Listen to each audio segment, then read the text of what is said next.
Okay, so Chad is writing that he's in the call. Okay. Oh, yeah.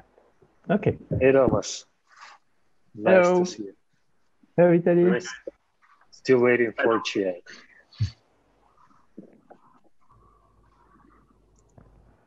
Oh, yeah. Here he is. Hi, Chad. Yeah. Okay, guys, you're online. Have a great discussion. Thanks. Oh, great. Thank you. So let me introduce today's panelists and also the topic of discussion. So let's start with Thomas Wolfe, who is... you're online. Yeah, thank you. So Thomas is Chief Science Officer of Hugging Face, and he's doing he and his company doing a lot of work to democratize NLP for different parties, and he has a background in quantum physics and also in law, which is pretty amazing. Yeah.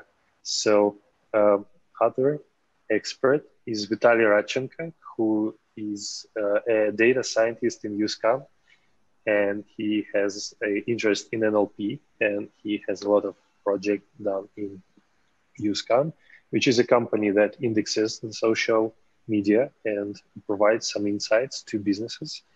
And he also leads a lot of courses and meetups. Yeah, so that's Vitaly. And also, let me introduce Chad Mills, who is a manager for Grammarly Applied Research, and he leads applied and machine learning, engineering, and computational linguistics teams in North America. So that's the SF and Vancouver offices of Grammarly and New York office. And he has a lot of experience in this domain. He spent like 10 years in Microsoft evolving the field and moving it forward. He has a PhD in computational linguistics, and also, different companies where he worked on NLP projects. So welcome our experts. And the topic of discussion is democratization of NLP, and especially what it means for the building a product for the industry. And like I just dropped some context. Like for me, it was I dived into transformers not so like recently, maybe a year ago, and when I went through all the papers and overview videos, they are like overwhelming. A lots of research is done in this field by different labs, and I don't know. So it's a very wide field, and I thought, all right, I have to implement something. And I thought that I have to spend like 2 months doing something. And then I come to Hugging Face site, and there's like almost every model just listed there. You just take like 3 lines of code and it's working. And like not only working, you can like dig into how it's done inside and like very easily tweak, like do anything with attention heads, with like prune something and doing that's very easily. And I was very fascinated by that. And that is like, for me, a big sign that actually doing NLP is much more accessible now than it was maybe 2 years before. Thanks Hugging Face for that partially. And I think like different like efforts in community also led to that. So maybe let's discuss this change. And yeah, so I have like general questions, a question to all the experts. So yeah, and also very important announcement. So in the spirit of this democratization, please everybody who is on the conference, please join the Zoom call. Be careful to like mute the background sounds until you like want to really ask something, but please welcome to join. And yeah. Let's have a democratic talk, and I will start it. And yeah, so first question to all the experts: what do you think are latest, like one or two things that like fascinate you and that move the field in this direction, in like making it accessible for everyone? So maybe Thomas, could you start? Yeah, sure. So you've probably seen something that's really, really important for me. It actually dates back to my PhD time when I was doing PhD on low temperature physics. I was using a lot of Soviets research at that time, and that was very hard to get through because it was done before the before the internet, also before everything was translated and things like that, and also everything was behind paywall. Nothing like that, publication, something like that. So when I reached actually the AI field, like 6 years ago now, I was amazed already that everything was posted on archive, and I was like, wow, this is so much better. But then I also saw all this code that was actually very hard to reuse and very hard to access, and kind of required you to be a deep learning researcher to be able to use it, while it could have been used by everybody. So I kind of started to push these things. So this is something, this is really, really important for me, making this accessible. And I think it's better for everyone because then you can develop new models on top of this really quickly. You don't spend time doing what other people have done, but you spend time doing what you want to do for your application. You spend time, like, understand how it's good to, how you should fine tune your model for your own application, and not how you should reproduce the thing that people have done. So it's really the way we're going forward. I think for the models, and now we want to do that for the data set as well, and just maybe apply this thing. I mean, if there is another AI winter and we lose maybe something, I think one very big advancement that we will have made is this open source kind of philosophy, open source mindset in the AI community. And I think this is just maybe the biggest thing that has happened in the current AI summer, I think. Yeah, totally agree. So like, if you have less budget for the research, you can like reuse much more easily and don't spend like months on producing something. Oh, yeah, thank you. So Vitaly, could you please share your top one thing? Okay. I talked about that. I totally agree with Thomas that the most important thing that recent times we all like all companies, all like new implementations are open sourced, and they are like shared with the community. And then the main like win for the industry, because last years, I think 2 years ago, 3 years ago, it was like only internal some researchers, and they were shared. For example, even in competitions, we saw like always the same solutions where it was like a small improvements with their solutions. But recent years, when like the transformers came out, Hugging Face, they're like RPS for this democratization. Many people want to like support this this mindset. They want to like help with such open source, because they see like example of Hugging Face, and so they want to like follow it and make their own like help to the whole community. I think it's like a little bit a change of mindset of such internal researchers, and people want to share their internal research to public and help others. Yeah, so like you also see like lots of things being open source, like moves the thing forward.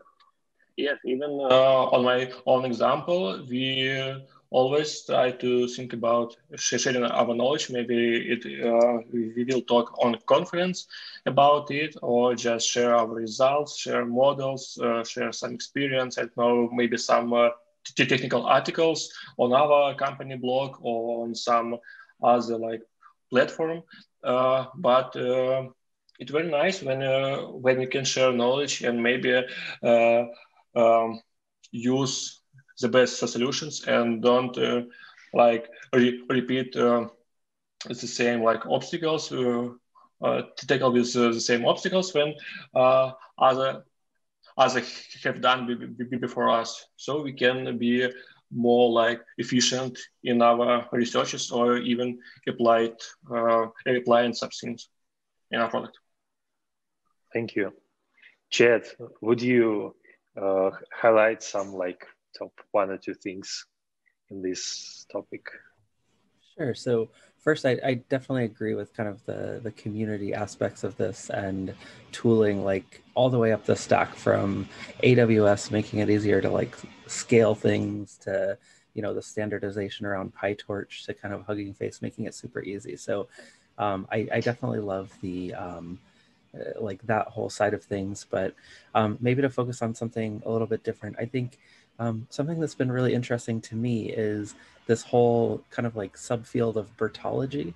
So as we've been moving more and more in this direction of, you know, these black box models, every time a researcher adds one of these components, like whether it was convolution or whether it was, I don't know, like attention, like there's always some motivation and some inspiration for why that happens. It's not random.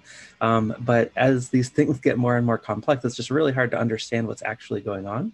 And I love that they've, I guess researchers have been kind of probing these models and understanding like what makes them tick. And, you know, like I think in that original Bertology paper, things like the model seems to recover syntactic information, but it might not actually use it.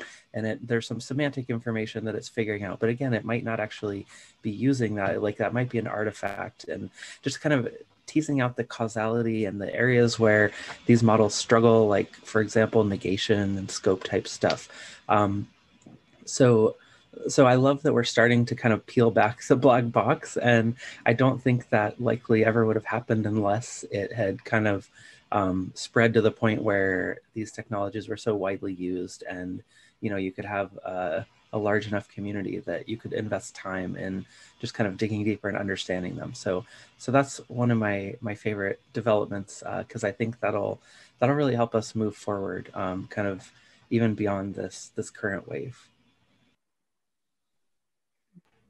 Yeah, so like being if like BERT would not be so widespread, then the whole community would not be so concentrated on like piling up this, like looking into this particular architecture, like transformers.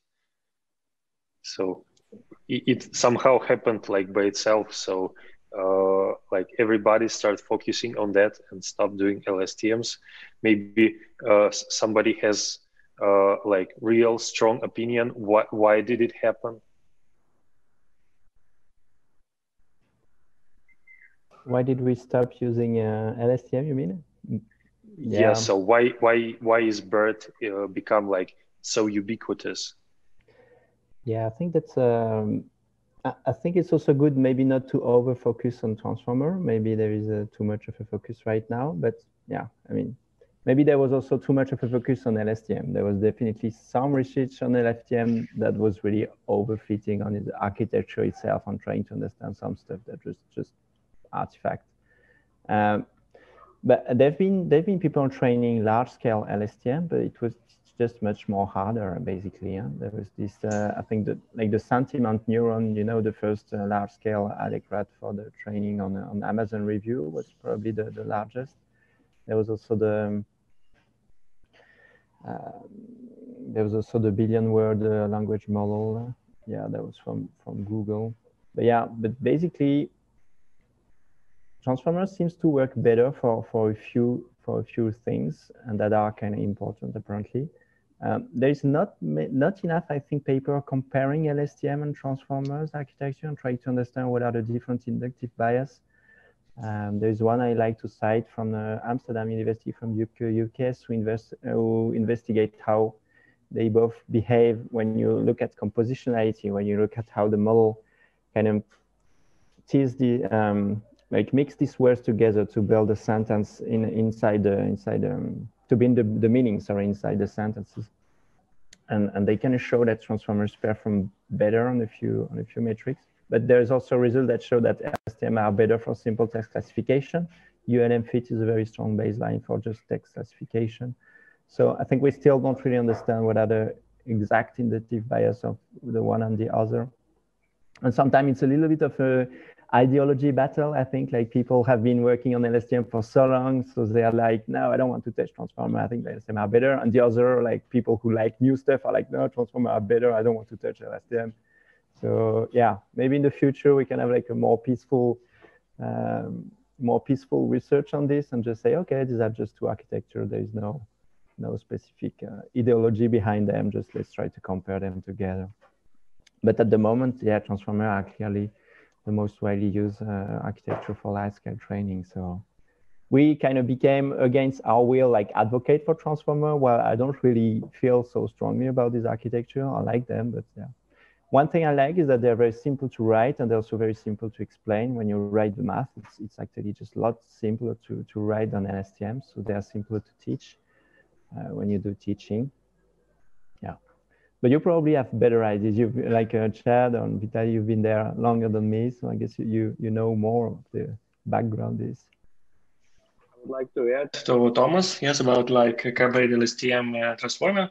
From the applied like way, yes, when we talking about applying it in a product, we always look on some benchmarks, on some like public results, and then we compare in such way different architectures, different improvements, and we like discussing to try or not to try some new stuff. So when we see like when Bird improves on blue benchmark on all tasks, we don't have any chance to not to try this new architecture, because if it works for, I don't know, in glue the 9 tasks and it outperforms previous results with just simple fine tuning, we should of course try it, and with like obvious reasons. So just talking about like comparing complexity of training Bird and Lstm, I could say that Lstm is harder to train because, for example, for transformers, we have many pre-trained models, and it like the tokenizer model, it has its vocabulary, it's trained on like public corpus, on a big corpus, and like weights, of course. In Lstm, for training Lstm, we need like find what the embeddings. We should find the same tokenizer which this what the embeddings were trained. So we should handle somehow out of vocabulary words. If, for example, water to work or glove, yes. For example, for fast text, of course, we can handle all words, but for example, forward to back and glove, we can't. So there's like some problems, and Lstm, I can't say that it's powerful model, but it has like few weights. I can say that many weights in Lstm, but when we add more weights, it starts to overfit. So we should find like optimized number of weights, and it's more complex. But now in transformers, I think for me, it's much easier. I don't know how to say, but transformers for me, with no like it is easy to me to come to the transformers and apply it for all of our tasks, and we have a big gain for our accuracy, for different tasks, for classification tasks, for token classification, and so on. Thank you, Vitaly. From what I hear is a big impact of Hugging Face Transformers library to make it easier like a big factor why you would like apply to your problems the transformers, because it just works. To start, yes, it is to start from the first view. You think we should have Right. some LSTM as well? No, I don't think. I was wondering, we could add DeepMoji was a nice LSTM for sentiment detection. I was wondering maybe we would add it at some point. But yeah. Chad, what do you think?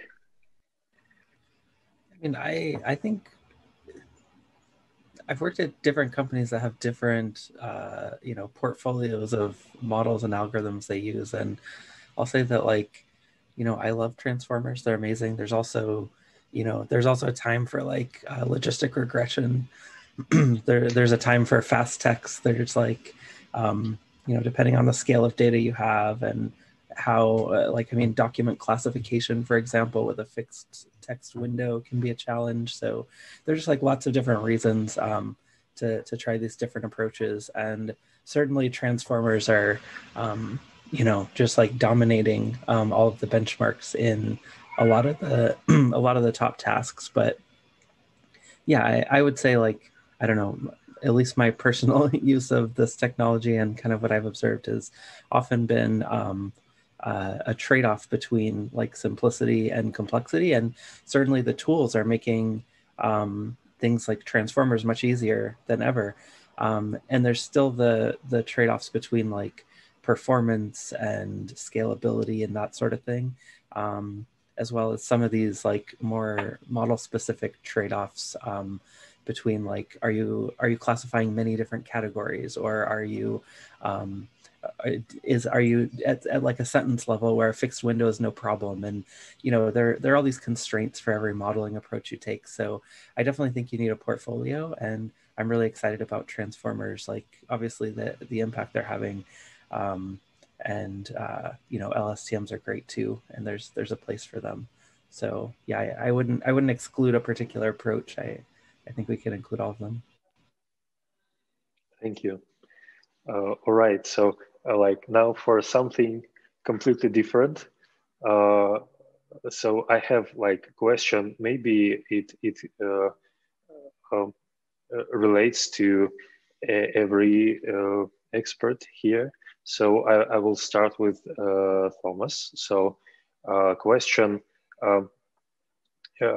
I would imagine that, like, maybe from my experience or just in general, like doing moving some research forward, you need a lot of engineering effort, and also you should like spend a lot of time like doing like scientific work, doing experiments, planning experiments. And how would you like describe the ratio? What kind of like, how much of engineering do you do to like do some of research that you do at Hugging Face, and how many like more this pure research thing?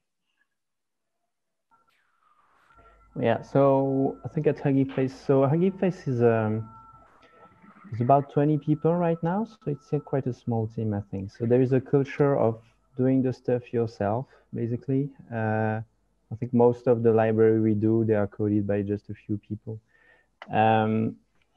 But I think it's quite different, yeah, as you say. So we have decided to connect strongly open source to research. So usually when we do research, it's made to be open source. And when we do open source, it's usually on like kind of recent research project, or like state of the art or barely open source research project that we try to make more accessible. So the two are very connected.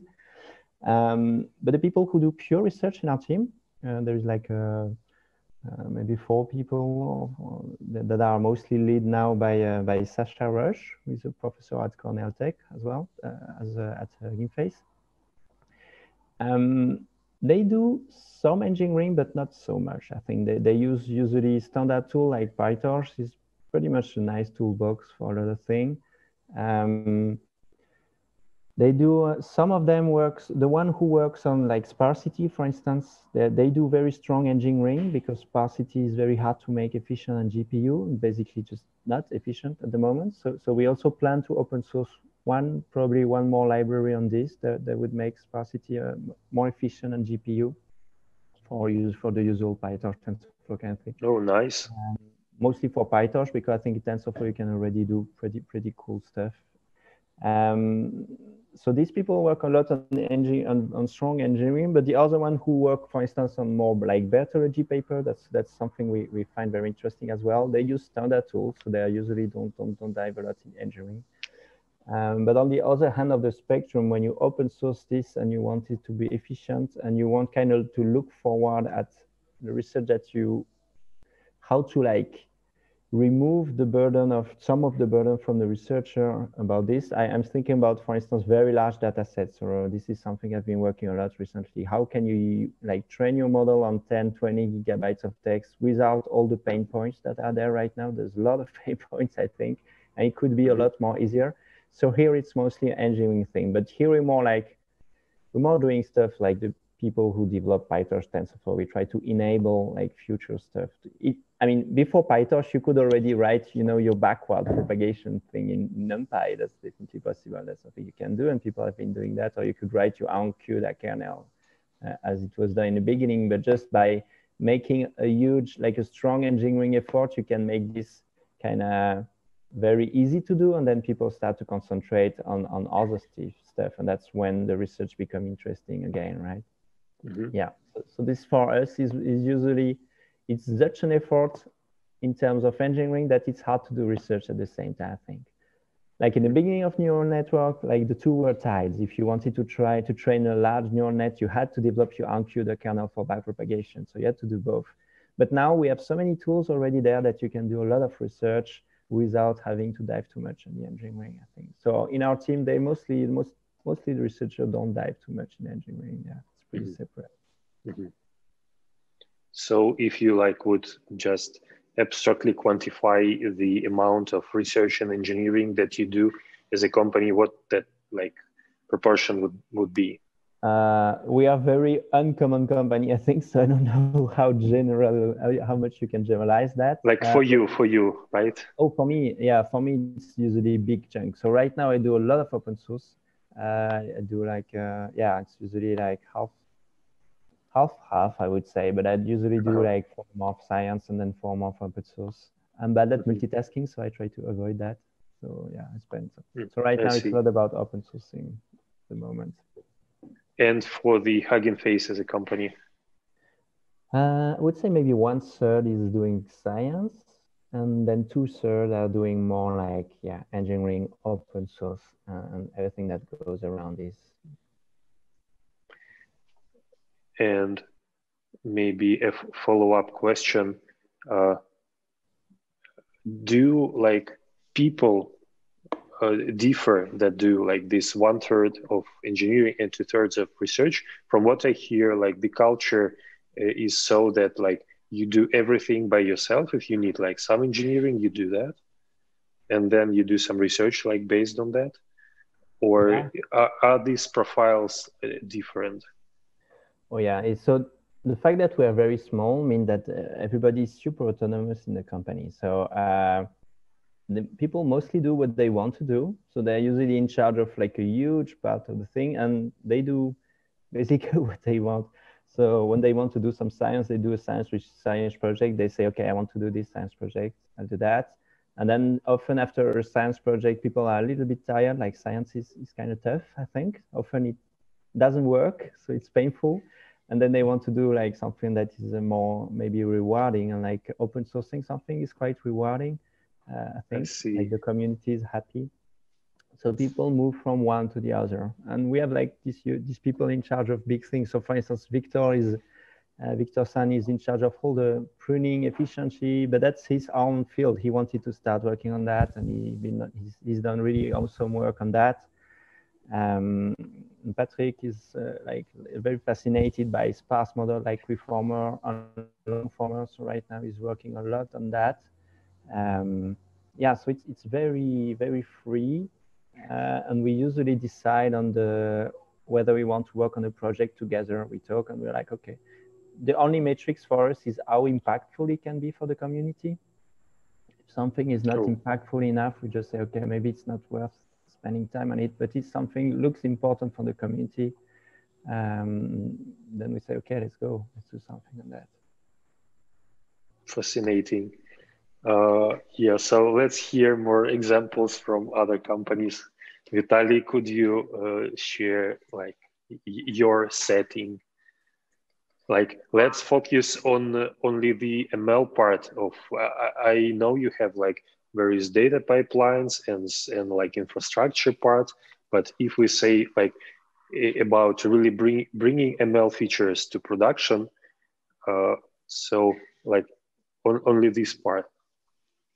Yeah, I understand, but we can't also divide it because like they should follow each other. But I can say that I don't do much research because as a product company and it's a not big product company, we can't allow to us to make just research for research, just for research. So we need to understand why we should do it and should we do it. So as for me, I think I spend on research maybe 10% of my time or maybe even less, because I can say how it happens. For example, when Hugging Face announces some new stuff, some new feature which they implement, I think if we can apply it to our pipeline, for example, to improve our pipeline or to improve our accuracy or some other stuff, I don't know, it could be with accuracy or performance, doesn't matter, and we try it on our data, on our task, and if it works great, we will apply it on all of our features which we have. So of course, if we have ideas, we can try them, but it happens really rare. So I can say that we like our main focus on deliver features to our clients and make them happy and bring them new value to, for example, work with our data more efficiently. Could you maybe say something about if you have some new feature that you like didn't develop before and you like start developing it, you still need some like research what like approaches work and what not, and it still like maybe takes some time? For this time, I think it's really a rare case because, for example, like many tasks I can classify on to text classification, token classification, question answering, I don't know, compare two sentences or comparing sentences or something like this. So we have like a bunch of tasks which we can, for example, find solutions in open source, for example, on glue benchmark or super glue benchmark, and we understand which approach work better. So we don't like spend months for trying different approaches. We just like try maybe 2 or 3 which like on the leaderboard higher, and we like comparing them and choose the most accurate and efficient, like something like this. I see. So we just we don't have like many complicated tasks. It's most of our tasks are like standard tasks, which are maybe similar, and only domain area depends, or maybe some motivation depends. But like on like architecture stuff, or like some formulation of this task are almost the same. So it's easier in our case. So in your case, like if you like would take the same task like 2 or 3 years ago, is it like currently easier to do? Like some new feature? For example, if we like did decide that we need some new text classification feature, and we, for example, have the data somewhere, we can like move to the project with this feature maybe in 2 or 3 days. So, we have like our custom pipeline where we integrate some transformer model which we want, and we have like many optimization stuff in it. So they are like generalized, and we can apply this easier to the new feature, and it will be in fast way anyway in production. So the main like problem for us is to label the data, to find this data, to label it. Because we have like many clients from different domains. They could be, for example, from banks, retailers, airline companies, so on. So from different areas, and the problem is to suit our model to all these domains to make our models work perfectly on all domains. And this is the main problem. So we need to like collect data from these domains, relabel it, and try on all these domains to like prove that we work great on all these domains. So this like we have more product problems than implementation problems. I see. Thank you. Chad, could you share some of your context on what is the ratio of research and engineering, and probably how did it change? Maybe you have like overview from more longer timeline, so, and compare it with like recent maybe year, if it's easier or not currently do things. Yeah, well, I'll answer that. That later question is definitely easier. So I'll start with that, which is that it's definitely easier. It's much easier today than it was, long ago.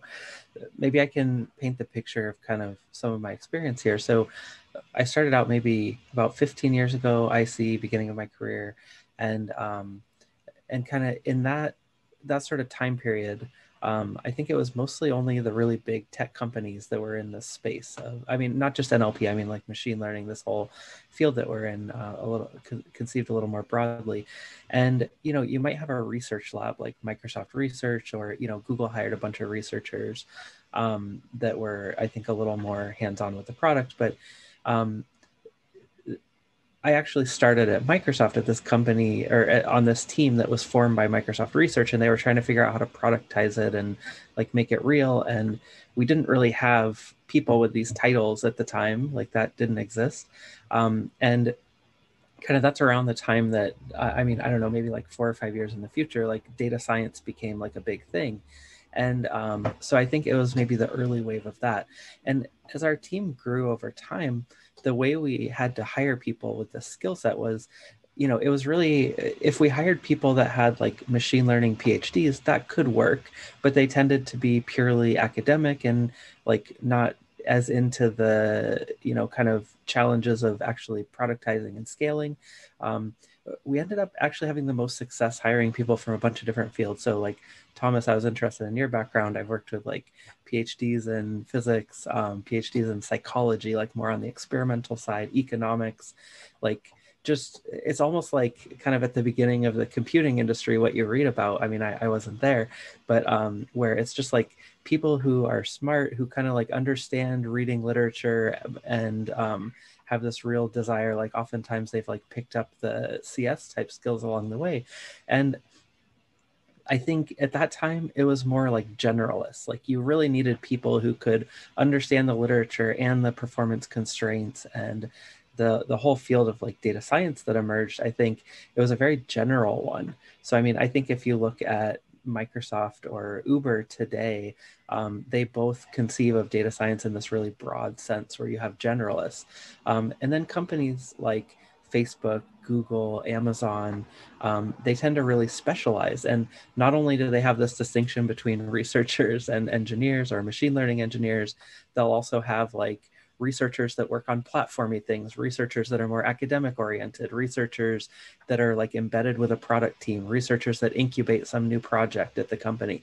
And so like there are all these different like ways to divide the skill set. So I'm not sure actually that the notion of ratios is something that I would really look at, because the nuance of what these different roles are doing is very different. So at Grammarly, for example, we have interface teams. Like, so we have a team around our Chrome extension, and we have a team around our Office add-in and our iOS keyboard. And so at another company, the interface engineers might be embedded as part of the broader team that's doing it. And, you know, you also have backend infrastructure working hand in hand. Like, so for example, Facebook is more like that. You have everyone together on a team building an end-to-end feature. So when we think about ratios of like ML engineers to researchers or engineers to researchers, you really have to be careful about what that scope is.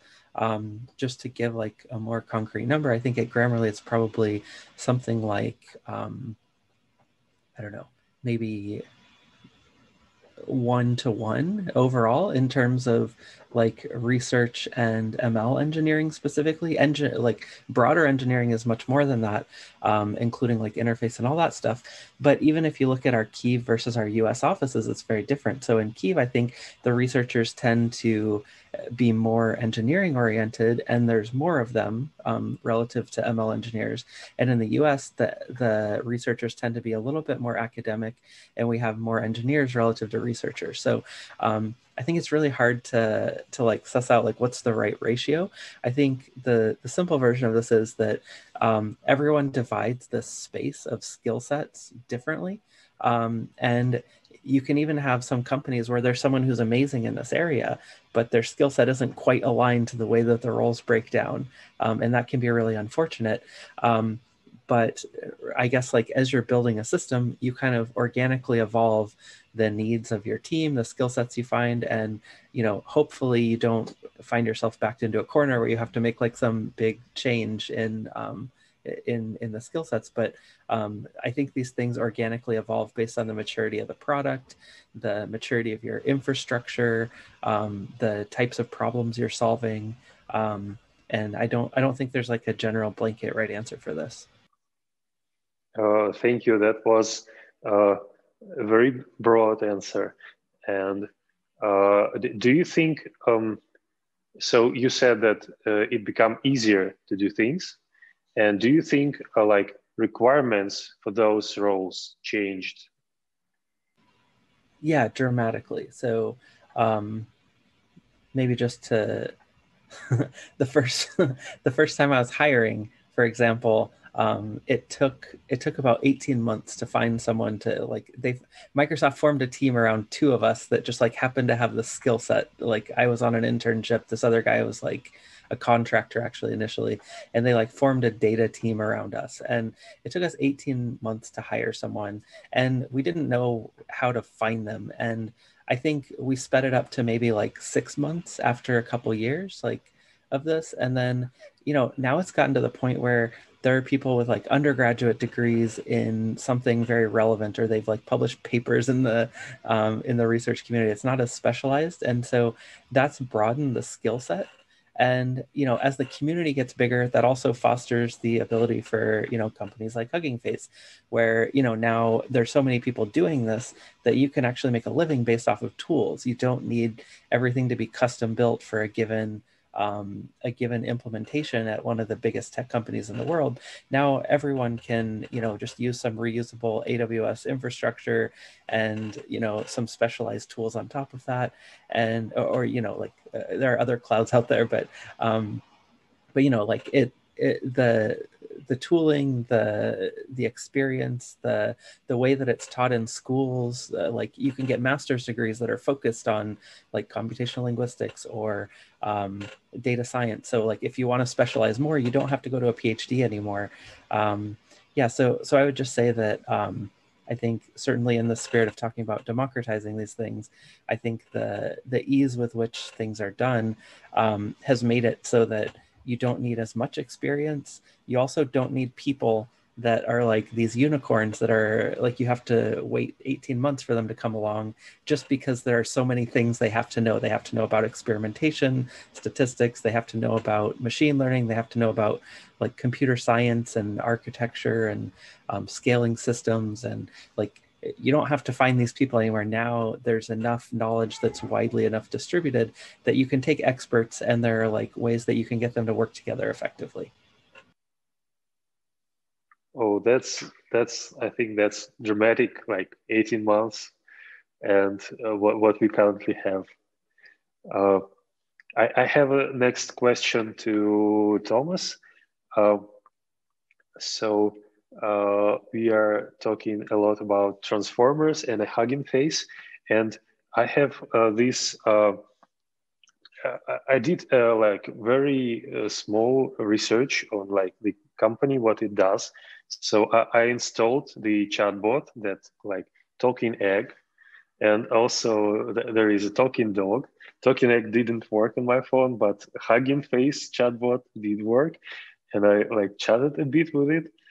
And so the question is like having these things available, like libraries and data sets and pre-trained models, it's like super cool. We've already like there was a previous talk that Thomas gave about that, and it's super incredible. So apart from like doing the open source things and like being a hub and like being librarian for these pre-trained models and developing these open source tools, what is the focus of Hugging Face as a company?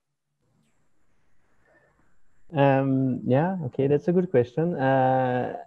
So the chatbot app is now really not really maintained anymore. We should probably stop it, because maybe one day it will say stupid stuff and people will be, oh, that's a good stuff. That's what we started to do in the beginning. We were doing a game that was kind of like the Tamagotchi. How would the Tamagotchi would be if you were to build them in the era of deep learning? They would be very interactive, a lot more creative. So it was really nice. But while we were developing this app, that's also when we started to open source this internal tool we had. So the first one was this implementation of GPT-1. That was the first kind of large scale transformer. And then this actually got up so much traction that just nobody was working on the app anymore. So we don't really work on that anymore. I think we stopped a lot of them. There's probably a few that are still working. The Talking Head, you can install the app, so probably you can still use it. But we don't do the chatbots anymore. Now I think we really have this core value of doing this this community, this open source, this open sharing mix of science and community. And so we want to find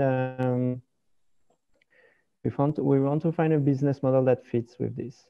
That's very important for us. I think we want to keep our DNA. I think that's what's defined us as a company. And now a lot of people who have joined the company recently, they really believe into that. I think it's part of the mission. It's kind of a mission. It has become a mission company, and I feel very good about that. So we are more looking at things like GitHub, which is now synonym for open source, but which is still a company and that actually makes money. Well, they don't need to now because they're part of Microsoft, but we think we want to find a way to have a model that fits as well, that allow us to keep doing what we like to do. So probably like specific services for enterprises, basically. We want to keep it free for researchers because most of the researchers, they don't have a deep pockets. So we want to keep this free, and we think it's very important because that's what interests us with the research as well. We want to keep that, but something that they are not really useful for researcher. Like when you want very fast inference, you have like latency constraint. That's not really a researcher problem, for instance. So these are things that people could pay off, and basically there are a lot of things that you could make. So last year we raised some money, which give us actually quite a lot of time before we really need to have an important stream of revenue. So we have time to kind of experiment, to brainstorm around what would make sense for the company. So we've started to do some stuff this summer. We started to have an API, so you can access the model, all the models that are in the hub, you can access them for free on the internet. But if you want to access with a lot of data, if you have to have a requirement which is not We made this so people can actually experiment with the model. It's the same idea of bias ethics. You want to be able to try some stuff with the model, to play with them, to understand the limits of this model. So we think it's fair. But once you use them with a lot of data, probably you're not really experimenting anymore, and you're just actually powering something. So then you can start to have some revenue past this. So this is the kind of idea we're playing with right now. Mm-hmm. Something that would make sense. I think there's a lot of room for things to do. There's a lot of good example of also open core community like Mongo, also community around all the open source kernel like Linux, Red Hat, things like that. I think there's a lot of things you can do, and that's what excites us the most right now in terms of more business focus, I would say. So if you would from just your personal opinion, if you can share that, how would you see Hugging Face in maybe 3 years? So that's a core open source core thing, and number of paid services, and so you're trying to find business model like that. Yeah, that's one possible option. Yeah, we have been redefining Hugging Face a lot in the beginning. I think it started. My initial goal that was kind of ambitious was starting to make a little deep mine of NLP. I still think it would be quite nice to do that. But in the meantime, while we were doing that, we kind of discovered all the power of having this huge community. And now I'm actually much more excited about that than the actually kind of closed model of DeepMind or OpenAI. I think it's much more exciting to see people being like, oh yeah, I want to contribute a new model myself also. Oh, and I found a bug in this in this new span-BERT implementation. I find this much more rewarding actually than just having your closed code in your own company. Yeah, fascinating. So we keep redefining the mission, the goals, of the company, but mostly to increase it. I think just more open and more open. So I don't know how we will look in 3 years, but if it could be with a bigger community, that would be better, in my opinion.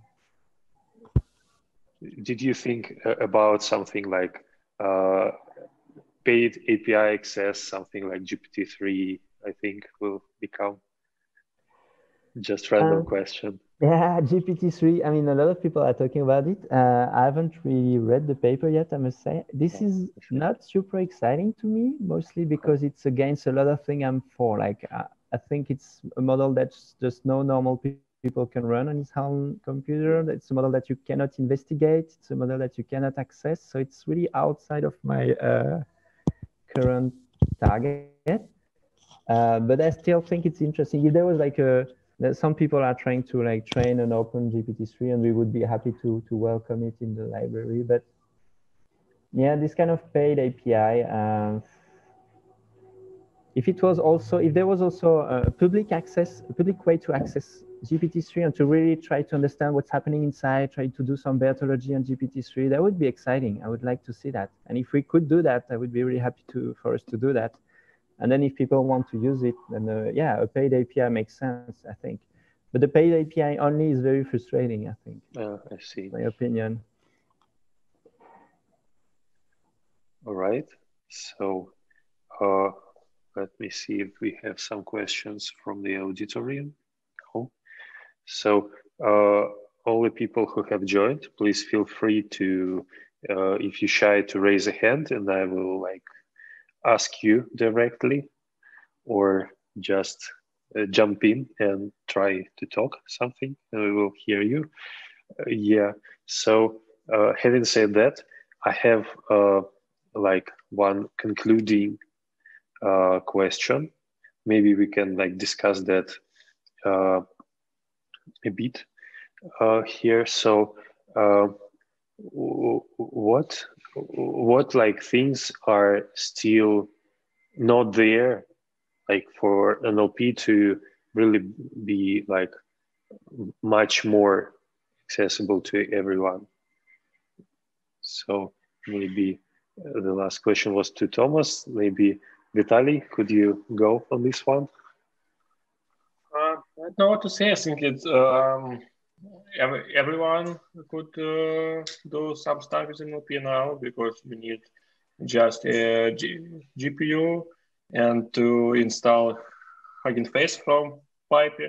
So I don't know what's the problem now, but I think I don't know what to say, because now we should not we, of course, but maybe researchers or some even big industry companies should concentrate maybe on increasing performance, like speed up, maybe make smaller models with the same accuracy. So we have some areas for research more. As Chet said on the first question, he said that, for example, in virtology, what is good, that there are many areas to research more. And for example, if we see like the progress, yes, for example, from Bird to Roberta, yes, from Roberta to Electra, and so on, in each model, each new model, authors try to improve some decent area. For example, in Roberta, they removed laws. In Electra, they make the shared weights and so on. So we are going to the future with open areas where we can do more research, and there is a way to improve model performance, to make it more, for example, scalable, faster, and even better in accuracy. For example, if we find some new laws, maybe some other, some improved attention. I don't know. It's like just my thoughts, but it's great that we have such areas for improvement instead of, for example, Lstm, which are presented on research space, maybe from 1991, I think. So it's a new area, and we have a big horizons for this. So from what I hear, you are happy with current tools? Yes, of course. I'm happy. I think, of course, we can work on things. For example, yeah. For example, in our company, if we speak about our product, we just work on improving performance model, because like accuracy, we're satisfied with the accuracy, but we try to improve the performance. So we try some distillation, we try some batch optimization, and so on. So we on our product, we work on increasing performance. So I think for us, for example, if you say about me, yes, I would like to see some maybe new researches and improvements on model performance, so we can save money on. We can save money and, for example, provide our service cheaper, or we can scale it to more data. Yeah, I think I totally share this consideration that models might be too big for the task that they solve. Maybe some work has to be done to make them much more efficient. Yeah, for example, automation works on quantization or pruning, I think, and there was a research. Maybe then even birth model that doesn't need. I think a half of weights that doesn't do anything on this model. So we have a plenty of areas for research and to optimize and make architectures more efficient. So performance, that's one, right? Thomas, would you add something?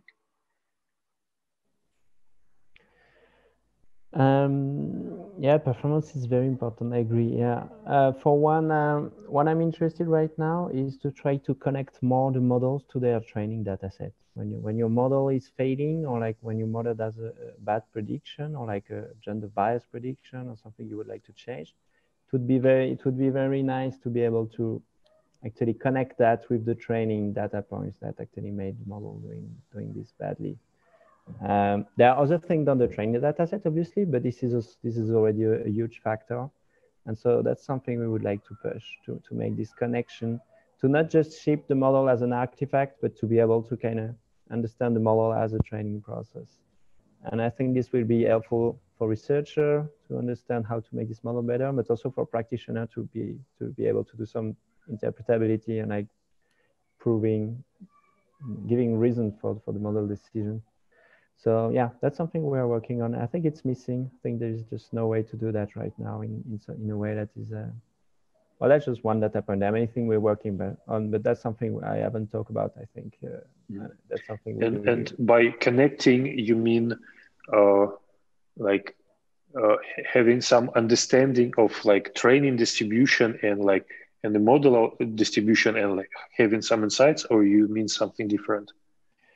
Yeah, there are many aspects. So this aspect is one important one, which is kind of an open research question at the moment. How can you say, for instance, also when you're out of the training distribution, that's something that is important right now. It's very hard to say that. And I don't think we really know how to do that, but I also don't think there is enough people kind of studying that. Maybe because I think the tools are lacking on the dataset side. That's why I've been spending a lot of time and energy on dataset sides right now.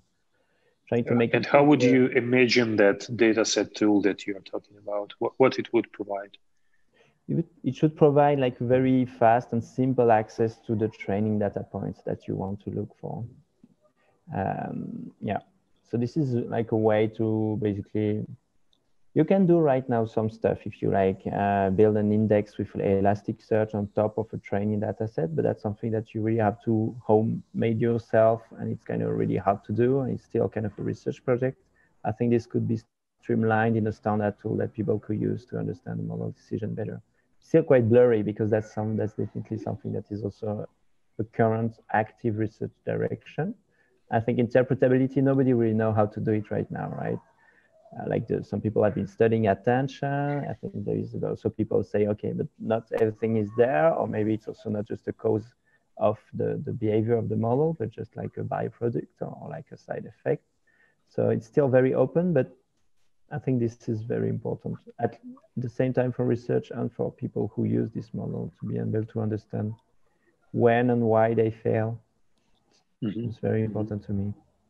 I would like to add to Thomas' point. I saw an article about adversarial attack on text, and there was an article where and also they described how to make adversarial attack and how to change prediction even with 1, 2, or 3 words. So it's really interesting because we can find and way some bad performance on model and find, I don't know, its weak places, and we can try in this way to fix them and make model better. So it's like to add some stuff. May I ask a question, please, regarding tools? Sure. Could you please introduce yourself in like one? I'm Alexey Reznik. I'm actually not working in the area of machine learning, but I'm a software developer in different area. But my hobby is translation. So my question is there any tool that allows a human translator to interactively choose possible translation options for a translation, or even to modify some intermediate decisions made by the model, for example, the possible variants of part of speech tagging in a source sentence, and I mean some interactive GUI tool. Not because most models, they accept text as input and provide text as output, and if we talk about some human working with them, so it would be nice to have such tool. Are there such tools? There are a few tools. I haven't heard about one for translation specifically. So usually these tools, they are demo made by people who have trained models. So for instance, Allen NLP has a tool to make the model generate word by word, and you can select one option. So you can say, okay, let's go in this direction. They have a nice demo on this. Can you show you how beam search or like greedy decoding work? We also have our own tool at Techniface called Write with Transformers that will show you like 3 possible completion. But both these tools, they are for completion. So they will take an English prompt usually and then let you complete the prompts. They are not for translation. But you would have to make it yourself, I think, if you want to do one from translation. I haven't seen anyone. Yeah. Parlay also has it's a Facebook library for dialogue chatbot, and they have something for human in the loop. There have been some research with human in the loop. So they have an interface as well, but this one is for chatbots. So you will rate the answer, say, oh, this answer is great, this answer is not great. Yeah, so that's the one I know. So not any specifically for translation, unfortunately. Okay, thank you. Thank you for the question. And Chad, maybe you could share your thoughts on like what tools or things are we missing, or like things being much more accessible, yet much more accessible. Yeah. I think I'll answer this on like a much different time horizon, maybe. Like, I think what I'm really interested in, I mean, I think we'll have jobs in this space for a ridiculously long time. Like, this is like, as the technology gets more and more advanced, there's only more applications. But I think when you kind of step back and look at where we are with NLP, it's very clear that, you know, we're solving a number of very narrow tasks really well, and we're getting better and better at generalizing. Right now, today's models, at least in my opinion, like they're not very good at semantics. They're like huge areas of language that we're just kind of doing a pretty bad job at. And so I love that there's these digital assistants like Alexa and Google Home, and she's talking to me, and like they're making it so that everyone's interacting with NLP technology, not as a developer, but as a consumer. And I mean, it used to be that when you call into a phone support line or something like that and you get an automated voice, it's frustrating. Now people are like talking to their digital assistants every day. And so I think when you like, NLP is just part of a broader picture for these things. But when you get to the point where you can talk to one of these digital assistants and you can say, you know, teach me X or explain X, and then they understand your context, they understand like the actual world knowledge, like some semantics about what's happening, and they can kind of relate information to you in a way you can understand. I think that'll be I mean, like you can talk about like democratizing NLP in the sense of like having it so that developers can build experiences across a wide range of things.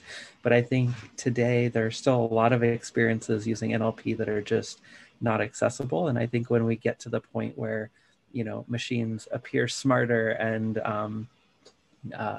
you know, we solve some of these fundamental language and knowledge challenges that that are kind of you know, we've made a lot of progress toward, but we haven't really solved yet. I think that'll just like open the floodgates to where, you know, NLP is a daily part of everyone's lives. So I don't know, larger time scale, but that's like my biggest advance. I guess semantics would be the concise answer. Thank you. I think that is a great conclusion for our today discussion. So I think we are like on time, so everybody can like return to their daily things that they are done. By the way, I'm currently in Kyiv. Vitalik, I think he's also in Kyiv. Thomas, where are you at? Sorry, I'm in Paris today. Oh, nice. And Chad? San Francisco.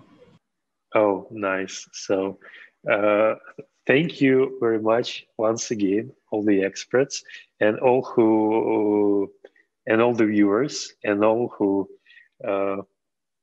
gave us questions. I'm very excited to